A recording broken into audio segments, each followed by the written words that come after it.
Welcome to a kayaking edition of Travels with Tom. Today is July 4th.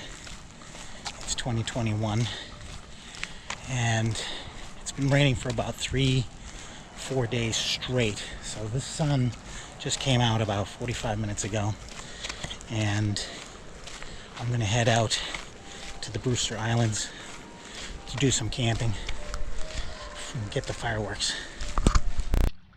So we're ready to go. This is absolutely gorgeous day. Look at that. Pumpkin Island. That's Hog Island. We're going to go beyond there. City of Boston out in the distance. All right, let's do it. So here we are in Hull Bay, paddling along.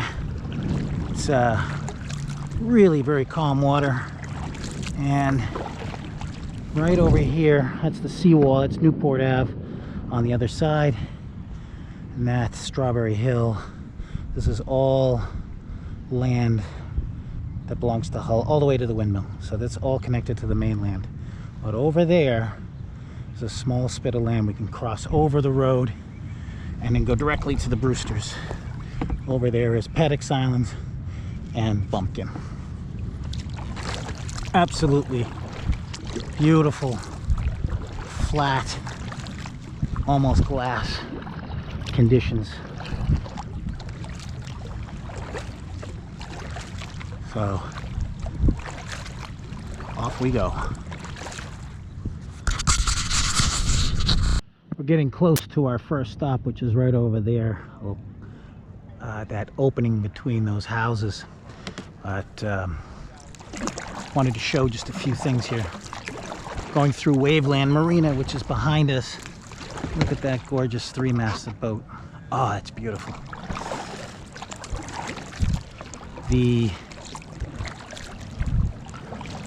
tower right up there, that point, that's Fort Revere. That's a lookout tower.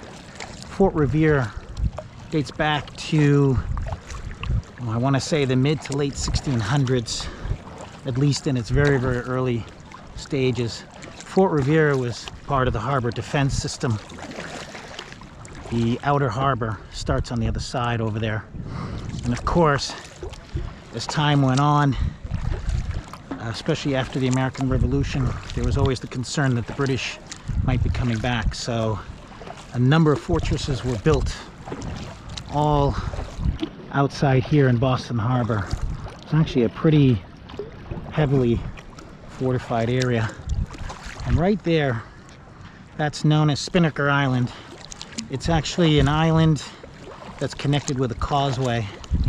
Condos were built there in the early 80s, but before that it was known as Hog Island. I suppose Hog Island condominiums doesn't sound as good as Spinnaker Island, but that was also a fortress. I think Fort Duval way back. But in the 1950s, that was a Nike missile base. These were missiles that were intended to, I guess, strike if the Soviets were coming. I don't know, some early Cold War system. And right up there, that tower is the fire control tower that controlled the missile base over there. I heard that it was sold as surplus, and the house in front of it actually owns that tower, which must be pretty cool actually, because they have beach chairs up on the top, so quite a view.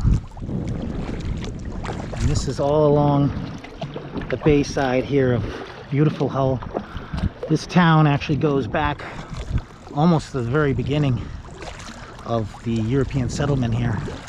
Boston being settled around 1630 and Hull very shortly thereafter.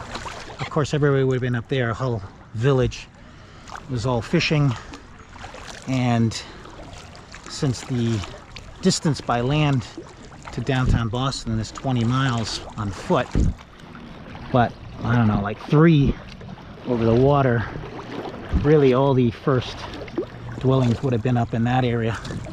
Not many people would have lived down here until later. And before European settlers. This was also used, of course, by the Nantasket Indians. That's why it's known as Nantasket Beach or Nantasket in some versions. So it goes back quite a ways. Next stop, crossing the land up ahead. So here we are, closing in. But I'm filming this because there's some dude sitting out here on this spit of land. Let's see what the story is.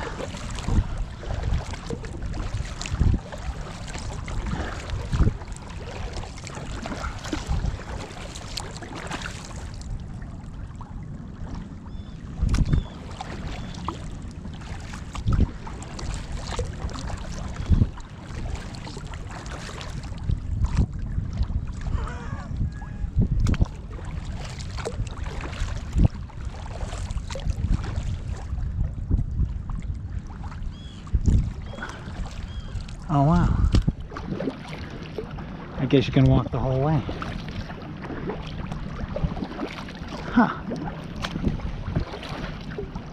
Maybe it wasn't a dude either. Up, here we go. Nice and shallow. Look at that, right there. You can see, whoa, whoa, whoa, whoa. Scraping a little sandbar. Okay, we're over the sandbar. And I think the sun is in the way, but over there, that last house looking thing, those are condos, of course, townhouses. Right underneath it, you see that cement superstructure. That's all part of the old missile base. They poured a ton of cement to build whatever they had there before. And that's Hull Village. Fort Revere is right above the cemetery there. And we're coming real close to our first destination. Just have to get through these boats here.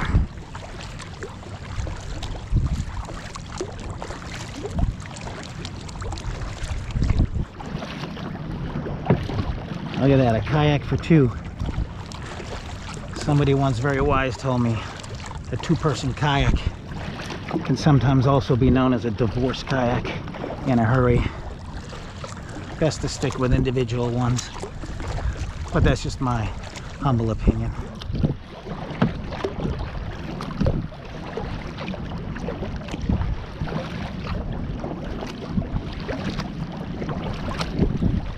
We're coming up on the yacht club here in Hull.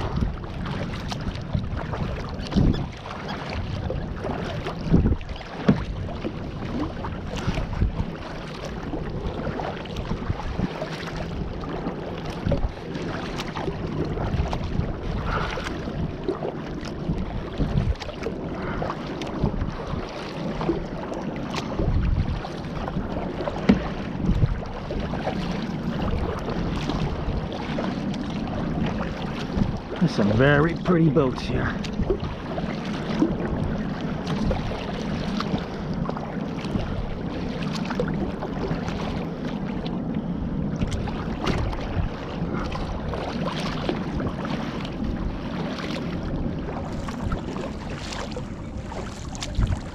Anybody watching this who's probably from the middle of the country doesn't know much about the ocean. These boats right there, that one, and the one a little bit further, those are lobster boats. That's the style. We have got a lot of lobstering going on in this area.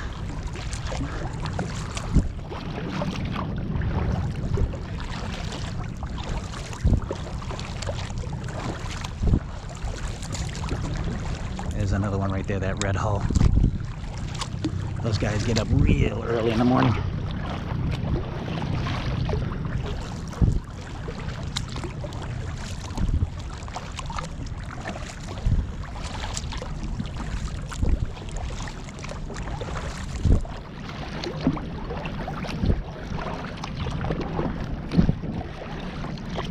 Afternoon. Oh, excuse me. Sorry, I didn't mean to scare you.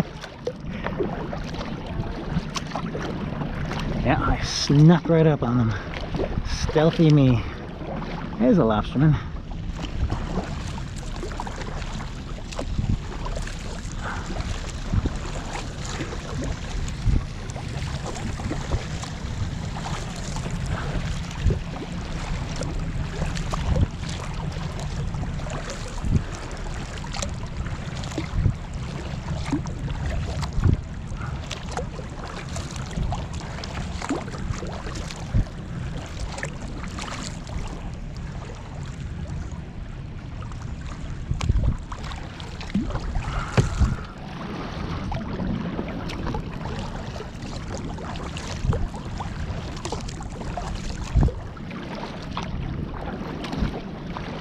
And then right there in front of us, see that mast, how it's right there at the front? This boat has a lot of beam, which means it's wide. Beam is width. This is a cat boat. These are day sailors. And they are nice and spacious inside because of their width. Wouldn't want to go too far offshore with them because of stability, but that's a great boat. Most of the boats that you see, like that one right there, that's a sloop rig. The mast is a little bit closer to the middle.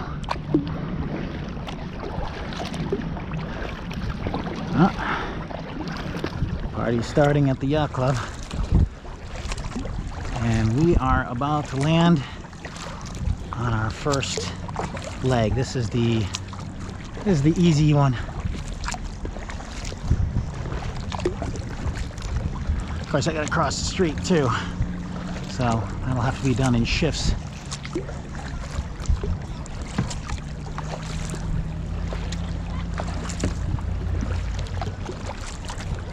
There's a lobsterman going out right now.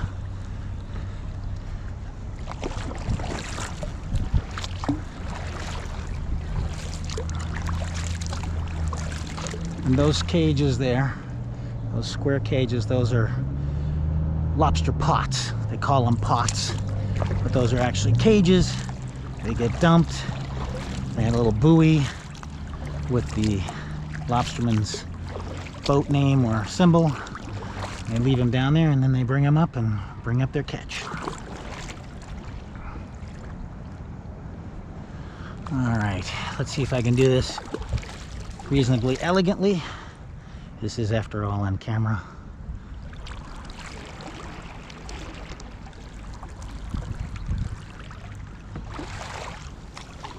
Ooh, it's deep. Deep, deep, deep. There we go. Getting shallow in a hurry. All right. All right. Oh, look at that. Graceful, graceful.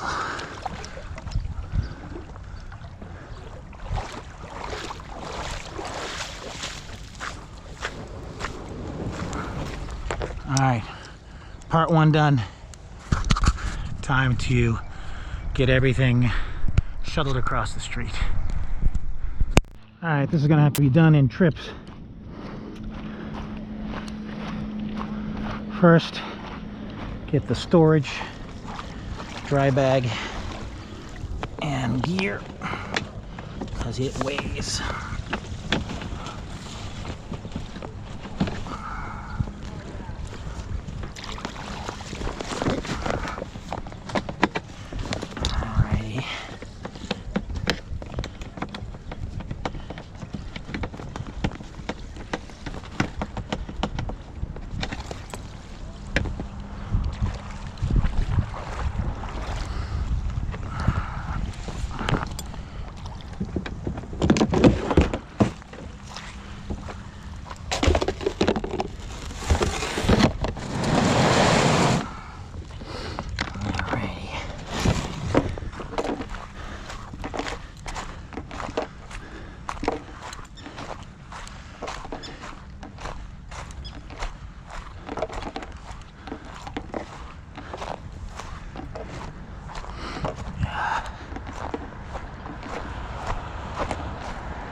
So it gives you an idea just how thin this is. Water, water. During storms, every few years, this area actually gets cut off, creating this area in front of us as an island.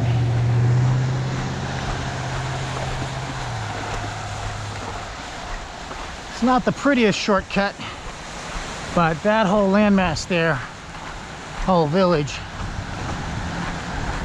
it's a good probably 3/4 of a mile extra distance. But also, and more importantly, on the other side is Hull Gut, which has a combination of serious currents and ship traffic. So it's always a little hairy going through there. Well, I think I'm gonna bring a kayak right up over here, because we're going right over there to the Boston Light, which is maybe a mile offshore, give or take. Those are the Brewsters. So next step, get the kayak. All right, so leg 2, I moved my gear to the front. I think a little too much weight in the back, so I'm going to see how this works out. And that's our destination. That's Boston. Actually, it's pretty good out there, so let's plan on a fairly calm crossing.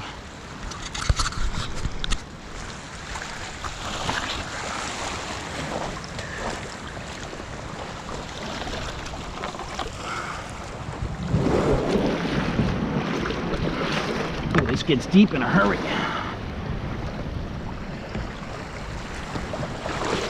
Ah, nasty. I don't want any of that in there.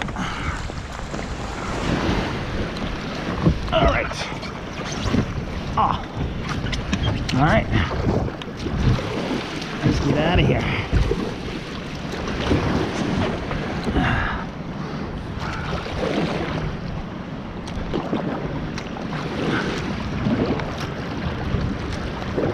Gotta get beyond these breaking waves here, and things ought to smooth right out. Well, it's a dry bag. If it goes in a drink, we're gonna see just how dry this dry bag is. And away we go.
Oh boy.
Here's where it's going to get interesting. Right there, one of the ferries, these kick up quite a wake, so it's going to get hairy in a few minutes.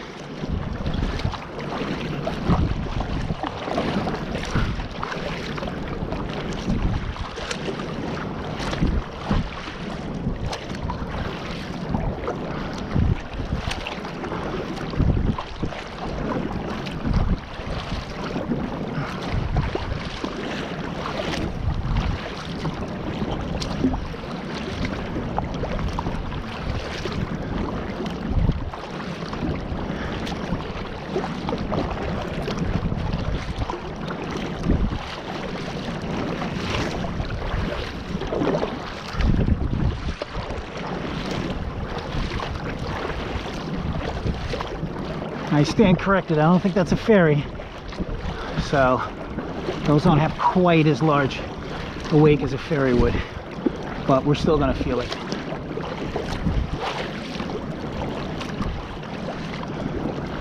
Oh wow, look at this swell.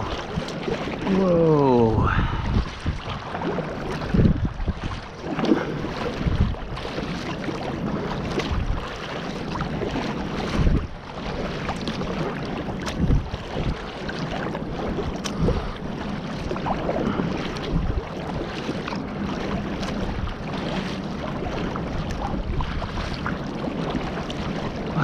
Pretty.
This is a buoy for a lobsterman right here.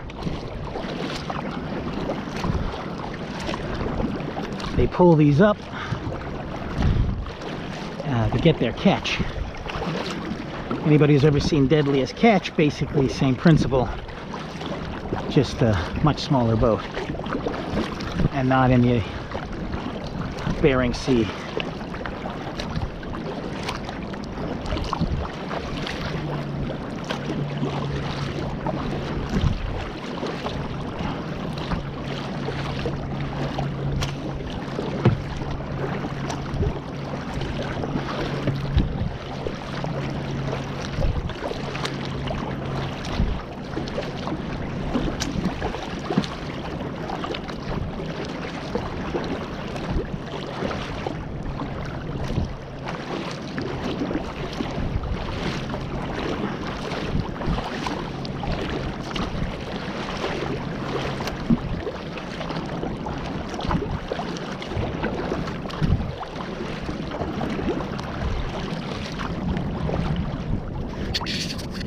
Alright, we're coming up on Boston Light.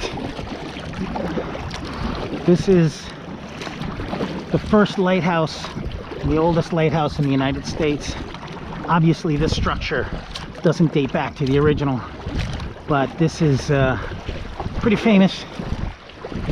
It was manned. It was the last, or one of the last manned lighthouses. Every lighthouse had gone automated, but they kept this one right through the 90s. I actually came out here in 94 with some friends on a motorboat. I actually met the lighthouse keeper, spent some time here. Interesting guy, he was with the Coast Guard, So this was active duty Coast Guard station, and he was from Kentucky of all places. Ended up here in Boston Harbor. The irony was not lost on him either. But even Boston Light now has moved towards fully automated, so this is now no longer with people in it living. But I see somebody with a kayak up there, so I don't think we're going to be alone on this visit. This is probably not the island we're going to spend the night on. I'd rather go right over there, get some high ground so we can see the fireworks, at least from the distance. But I would like to land here on Boston Light, walk around a little.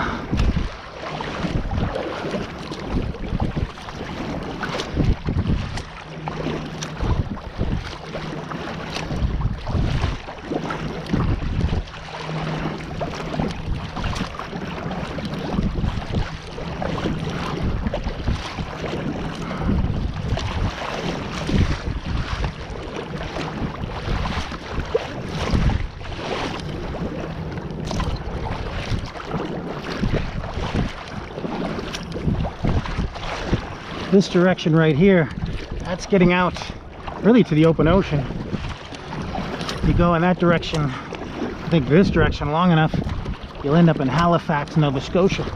If you go that way, you'll end up in England. So we're pretty much here at the edge of the open Atlantic Ocean.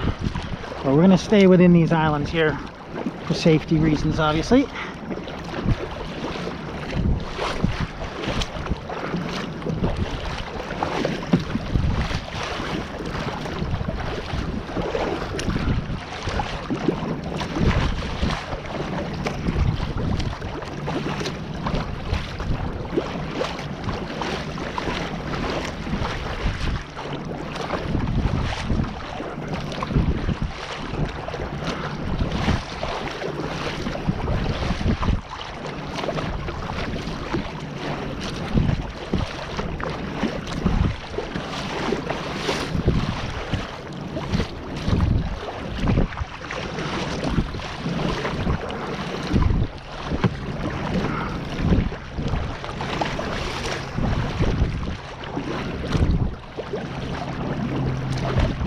I guess that's the landing spot right up there. It's very rocky.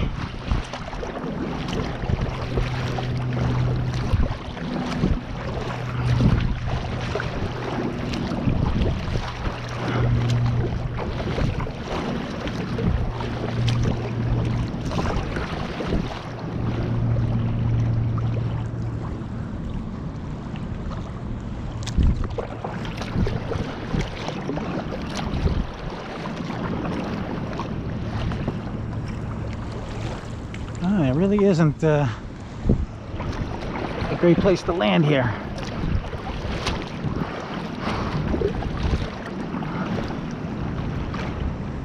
Let's go to the other side.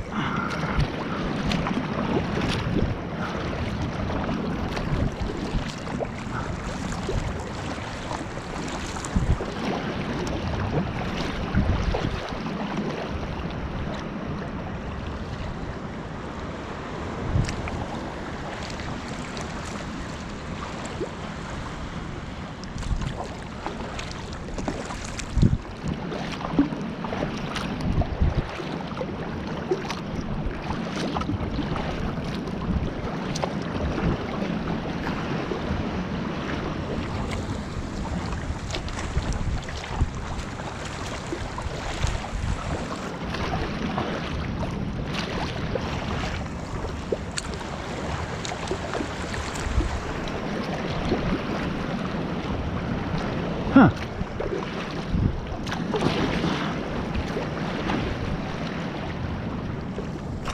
Let's have a look here.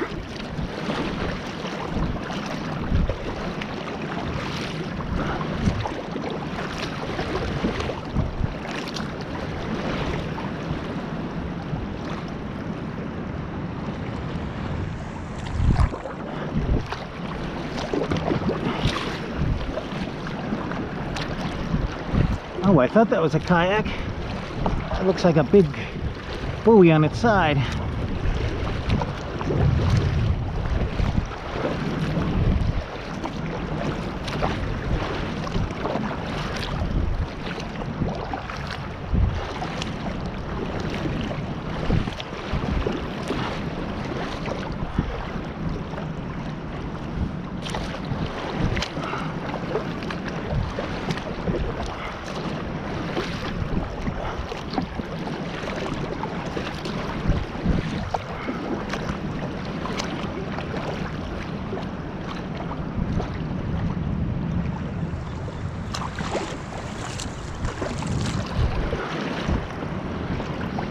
Huh.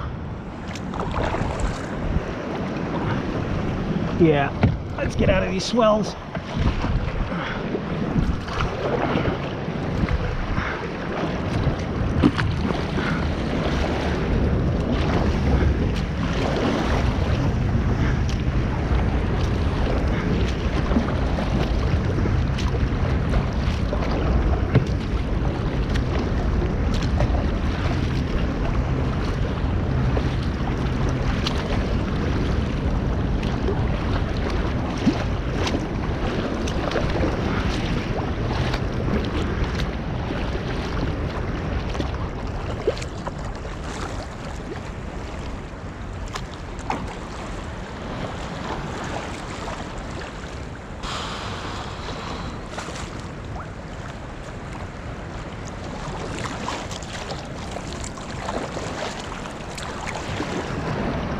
I'm not keen on landing here. All right, off to the next one. Let's do the crossing.